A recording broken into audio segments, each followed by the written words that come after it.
Hello everyone, कैसे हैं आप सब। होप सो आप अपने घर में ठीक ही होंगे। तो जब भी हम कोई टॉपिक या कोई भी सब्जेक्ट शुरू करते हैं, सबसे पहले हम उसकी इंट्रोडक्शन पढ़ते हैं कि वो टॉपिक या वो सब्जेक्ट कहाँ से लिया गया। हे आई एम प्राची, आप सब देख रहे नियम सारथी। आज हम इस वीडियो में कॉन्स्टिट्यूशन के फर्स्ट टॉपिक की बात करेंगे, that is preamble. It was taken from the Latin word preambulus which means introduction. हम ये भी बोल सकते हैं कि preamble summarises the Indian constitution. आज हम सब कवर करेंगे हु ड्राफ्टेड द प्रैम्बल, कब एक्सेप्ट हुआ, कब अडॉप्ट हुआ, कौन से केस लॉज हैं।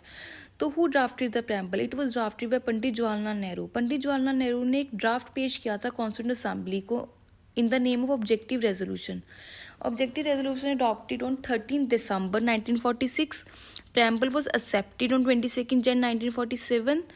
Preamble was adopted on November 26, 1949 and preamble came into effect on 26 Jan 1950.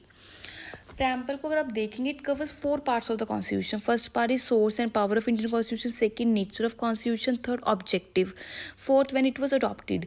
So first part है source and power of Indian constitution. Preamble की पहले 3 वर्ड्स ही source and power of Indian constitution को describe करते हैं, जैसे we the people of India. That means India के लोग ही सोर्स है पावर है कॉन्स्टिट्यूशन की, मतलब आउटसाइड किसी पावर ने कॉन्स्टिट्यूशन को नहीं बनाया। Second, nature of constitution. Nature है sovereign, socialist, democratic, republic, secular. आपको ये वर्ड सीक्वेंस वाइज याद करनी है। थर्ड ऑब्जेक्टिव ऑफ कॉन्स्टिट्यूशन क्या है? Justice, liberty, equality, fraternity. When it was adopted November 26, 1949। तो हम सबसे पहले इसकी नेचर पढ़ते हैं। अगर नेचर में सबसे पहले आता है सॉवरन। सॉवरन मीन्स इंडिया एक इंडिपेंडेंट कंट्री है कि किसी भी बाहरी पार या किसी भी एक्सटर्नल पार या किसी भी देश का कोई इंटरफेरेंस नहीं है उसमें।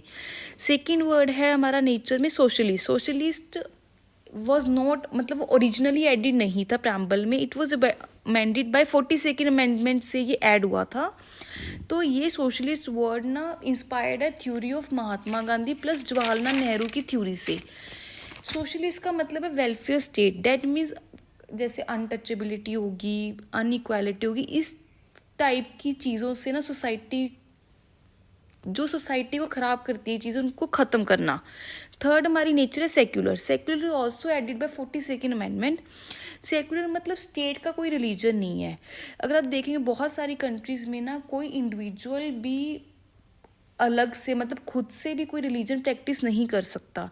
बट इंडिया में सेक्युलर एक पॉजिटिव वे में देखा जाता है, बिकॉज स्टेट का कोई रिलीजन नहीं है बट इंडिविजुअल कोई भी रिलीजन प्रैक्टिस कर सकता है या प्रोफेस या प्रोपागेट कर सकता है। हमारा फोर्थ नेचर है democracy. Democracy means India rule by people, मतलब डेमोक्रेसी मतलब it is ruled by people. Democracy लोगों की विल से चलती है। बट डेमोक्रेसी हमारे इंडिया में it is indirect form of government है, डायरेक्ट फॉर्म ऑफ गवर्नमेंट नहीं है। फिफ्थ आता है हमारा रिपब्लिक।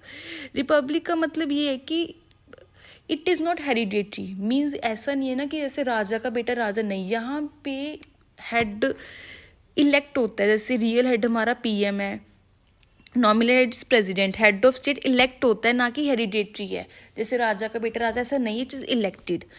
अब हमारा ये क्वेश्चन आता है कि प्रैम्बल अब तक कितनी बार अमेंड हुआ है? प्रैम्बल अभी तक सिर्फ एक बार अमेंड हुआ है, 42nd अमेंडमेंट 1976 में, जिसमें से 3 वर्ड्स ऐड किए थे। जो वो 3 वर्ड्स ऐड थे सोशलिस्ट, सेक्युलर एंड इंटीग्रिटी।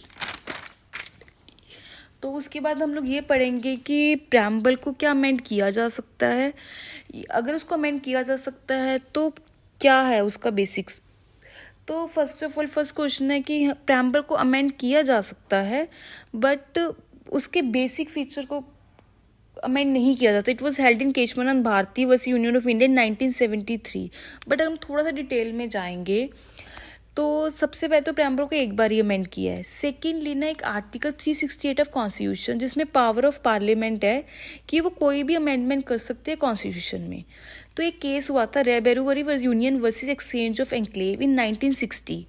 इसमें यह बोला गया था कि कोई भी कॉन्स्टिट्यूशन का पार्ट अमेंड कर सकती है पार्लियामेंट बट प्रैम्बल को नहीं कर सकती, because preamble is not a part of constitution. तो इसमें यह भी क्वेश्चन कवर होता था कि preamble is a part of constitution, not a part of constitution. But re case में ये हेल्ड हुआ कि it is not a part of constitution. But Kesavananda Bharati 1973 case में ये हेल्ड हुआ कि it is a part of constitution, article 368 इसको amend कर सकती है बट इसके बेसिक फीचर्स को नहीं छेड़छाड़ कर सकती। तो आपके दिमाग में भी ये क्वेश्चन आएगा कि अगर नहीं छेड़छाड़ कर सकती तो 42nd अमेंडमेंट जो वर्ड्स ऐड हुए वो कैसे हुए। लेकिन देखोगे तो आप ये जो 3 वर्ड्स ऐड हुए हैं ये स्ट्रेंथ और स्ट्रेंथ बना रहे हैं प्रेम्बल में, ना कि उससे कोई छेड़छाड़ कर रहे हैं। तो preamble is a part of constitution and it can be amended but can not, basic features के अमेंड नहीं हो सकते। So thank you all. So अगर आपको कोई question you do let me in the comment section. Thank you.